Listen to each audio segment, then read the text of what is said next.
In today's video, I'm going to teach you how to close your Shopify store. Maybe you're taking a break from selling, moving to another platform, or just wrapping up a project.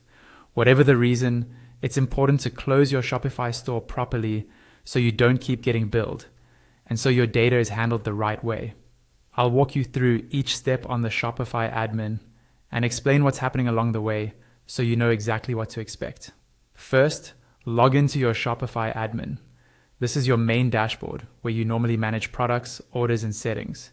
Make sure you're logged into the correct store, especially if you have more than one Shopify account, because the changes you're about to make will only apply to the store you're currently viewing.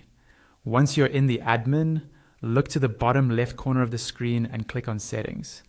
This is where Shopify keeps all your store level configuration, including billing and your subscription details. Inside the Settings menu, find and select the option called Plan. This section controls your Shopify subscription, the plan you're on, what you're paying, and options to pause or cancel. On the plan page, look for the button that says Cancel Plan within your plan details. Go ahead and click that. This tells Shopify that you're intending to close down the store's subscription. A pop-up window will appear with two main options: Cancel Plan and Start a New Store.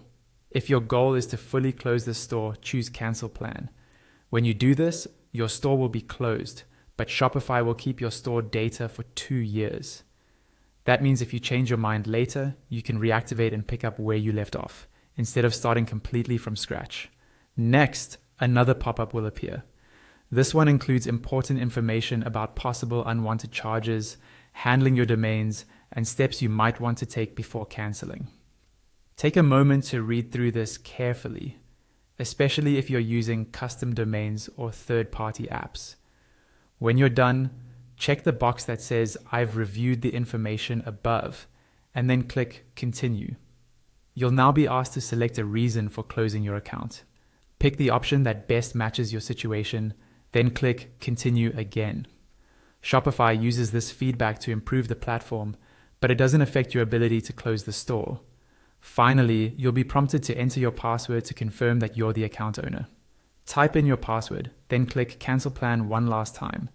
Your Shopify store is now closed and your subscription billing will stop.